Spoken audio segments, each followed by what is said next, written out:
Saudara-saudariku terkasih di dalam Tuhan Yesus Kristus, semoga kita semua dalam keadaan sehat bersama keluarga. Saat ini, marilah kita mendengarkan bacaan kitab suci dan renungan harian Senin 22 Juni tahun 2020. Bacaan pertama. Tuhan menjauhkan Israel dari hadapannya, dan tidak ada yang tinggal kecuali suku Yehuda saja. Bacaan dari kitab kedua Raja-Raja. Pada waktu itu, setelah memenjarakan Raja Hosea, Salmaneser Raja Asyur menjelajah seluruh negeri Israel. Ia menyerang kota Samaria dan mengepungnya selama 3 tahun. Dalam tahun ke-9 zaman Raja Hosea, Raja Asyur merebut Samaria. Ia mengangkut orang-orang Israel ke Asyur, ke dalam pembuangan, dan menyuruh mereka tinggal di Hala, di tepi sungai Habor, yakni sungai negeri Gosan, dan di kota-kota orang Madai. Hal itu terjadi karena orang Israel telah berdosa kepada Tuhan Allah mereka, yang telah menuntun mereka dari tanah Mesir, dari kekuasaan Firaun Raja Mesir, dan karena mereka telah menyembah Allah lain. Lagi pula, mereka telah hidup menurut adat istiadat bangsa-bangsa yang telah dihalau Tuhan dari depan orang Israel, dan menurut ketetapan yang telah dibuat raja-raja Israel. Tuhan telah memperingatkan orang Israel dan orang Yehuda dengan perantaraan semua nabi dan semua pelihat. Berbaliklah kalian dari jalan-jalanmu yang jahat itu, dan tetaplah mengikuti segala perintah dan ketetapanku, sesuai dengan undang-undang yang telah kuperintahkan kepada nenek moyangmu, yang telah kusampaikan kepada mereka dengan perantaraan hamba-hambaku para nabi. Tetapi mereka tidak mau mendengarkan. Mereka bertegar hati seperti nenek moyangnya yang tidak percaya kepada Tuhan Allah mereka. Mereka menolak ketetapan dan perjanjian Tuhan yang telah diadakan dengan nenek moyang mereka. Mereka membuang peraturan-peraturan Tuhan yang telah disampaikan kepada mereka. Sebab itu, Tuhan sangat murka kepada Israel dan menjauhkan mereka dari hadapannya. Tidak ada yang tinggal kecuali suku Yehuda saja. Demikianlah sabda Tuhan. Syukur kepada Allah. Bacaan Injil kita saat ini diambil dari Injil Matius. Keluarkanlah dahulu balok dari matamu sendiri.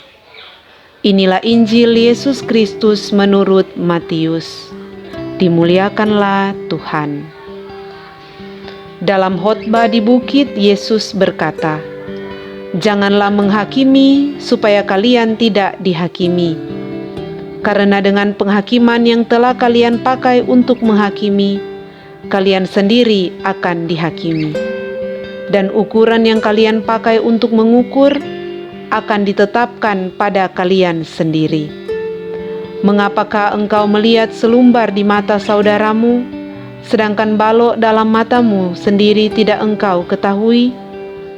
Bagaimanakah engkau dapat berkata kepada saudaramu, 'Biarlah aku mengeluarkan selumbar itu dari matamu,' padahal di dalam matamu sendiri ada balok?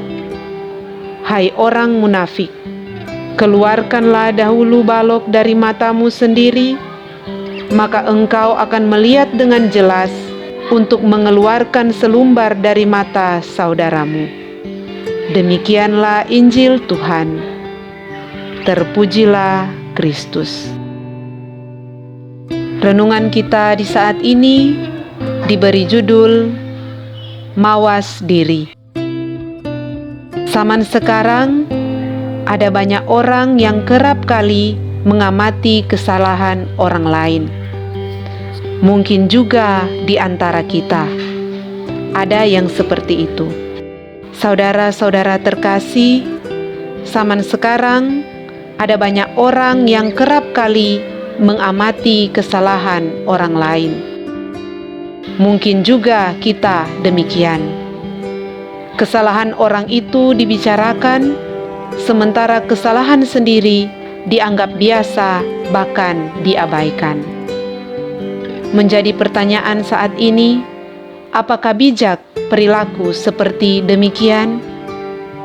Dalam Injil hari ini, Tuhan Yesus mengangkat tentang soal ini.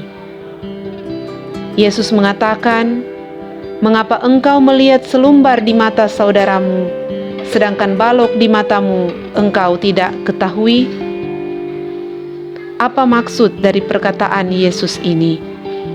Maksud Yesus ialah kesalahan orang meskipun kecil, kita selalu mengoreksinya, sementara kesalahan sendiri tidak kita ketahui. Kesalahan sendiri sering kita cuek, acuh tak acuh, atau masa bodoh, sehingga kesalahan yang kita lakukan, entah kecil maupun besar dalam pribadi kita anggap adalah hal yang biasa. Karena itu, Tuhan Yesus berkata, "Hai orang munafik, keluarkan terlebih dahulu balok di matamu, baru kemudian mengeluarkan selumbar dari mata saudaramu." Saudaraku yang terkasih, melalui perkataan Yesus saat ini, jelaslah bahwa Ia meminta kita supaya kita tidak terbuai dalam perilaku yang mengungkit kesalahan orang lain, sementara menguburkan kesalahan sendiri. Yesus meminta kita supaya selalu mawas diri dan bijak dalam hidup bersama dengan orang lain yang ada di sekitar kita. Mawas diri berarti kita mampu bercermin dari apa yang telah kita lakukan. Hal yang paling penting ialah kita mampu mengoreksi diri terlebih dahulu sebelum mengoreksi orang lain. Atau kita mampu memperbaiki diri terlebih dahulu, baru kemudian berusaha untuk memperbaiki hidup orang lain. Bukan sebaliknya, kita berusaha memperbaiki hidup orang lain, sedangkan hidup kita belum kita perbaiki. Saudara terkasih, bertolak dari teguran Yesus ini, marilah kita berefleksi bersama untuk melihat ke dalam diri kita dan hidup keseharian kita. Apakah kita tergolong dalam kelompok orang yang kerap sibuk melihat selumbar di mata orang lain? Atau kita mulai melihat betapa besarnya balok di mata kita? Mari kita mengoreksi diri dengan jujur. Tidak perlu fokus melihat atau membandingkan diri dengan orang lain. Semoga dengan cara ini, mata hati kita semakin terang dan jelas untuk melihat diri kita dan melihat orang lain. Semoga kita menjadi pribadi yang selalu mawas diri, yang selalu berusaha untuk mampu mengoreksi diri sendiri, baru kemudian kita mengoreksi dan melihat orang-orang di sekitar kita. Semoga demikian. Amin.